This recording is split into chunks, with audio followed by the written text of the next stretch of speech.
Well, very good afternoon to you. It's still Midday Live. This time, it's time for us to talk business. And we're looking at the business aspects of this gargantuan demonstration, as I would term it. My name is Nana Ikuasai. This morning, visiting some principal streets in Accra, most busy streets in Accra.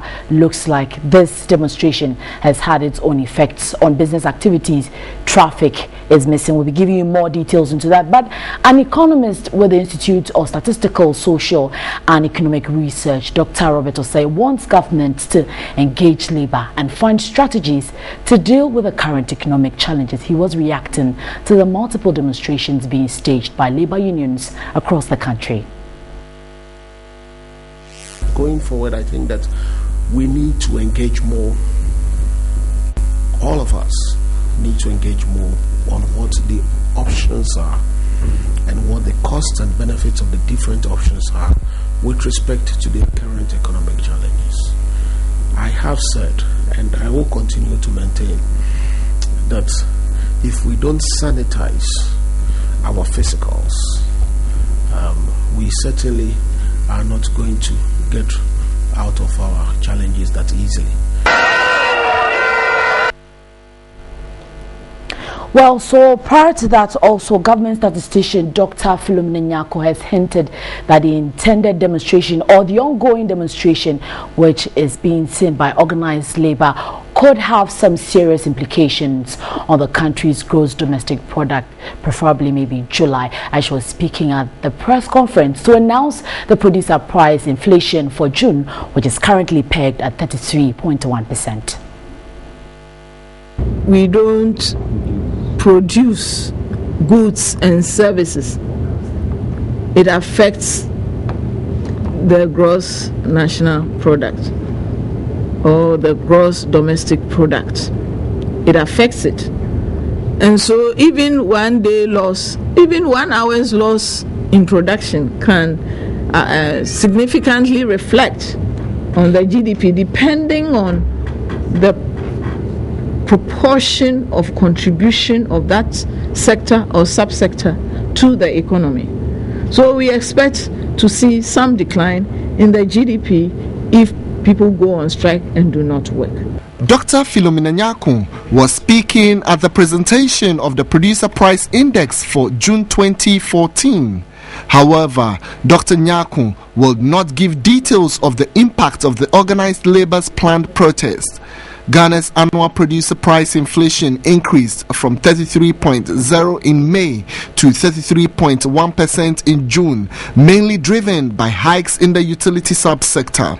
The government statistician said utilities had recorded the highest change of 56.9% in June after government removed subsidies to cut down on spending. She gave highlights on the various sectors. We are saying that the year-on-year inflation from the producer's perspective for all industry was 33.1% in June 2014. This rate is 0.1 percentage point higher than that for May 2014. The monthly inflation rate for June 2014 was 0.7%. The manufacturing subsector recorded the lowest inflation rate of 27.1%.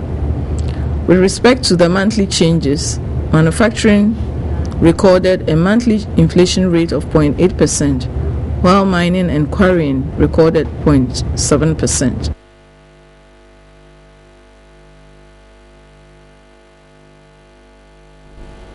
Well, we already understand some of the regions have presented their petition and some demonstrations are over, so we're hoping maybe we could catch up a bit with the GDP aspect. But still on the labor union demonstrations, activities coming to a halt is evident on our routes. Well, majority of routes in the capital characterized with heavy vehicular traffic was virtually missing Thursday morning. The news team drove through some principal streets and has this report too.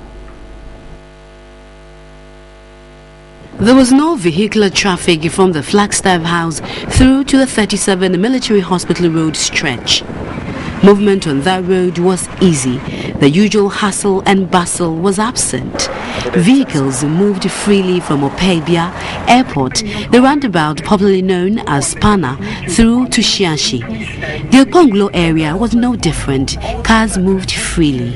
Even the Legon-Madina stretch, characterized with heavy traffic, was virtually empty. Not much human activity could be seen either.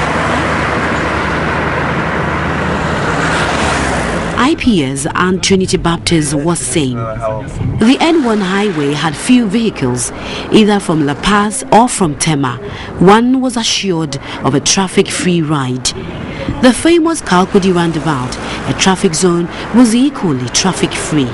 Perhaps the demonstration by organized labor had taken everybody off the streets at the time the news team filed this report around 8 a.m.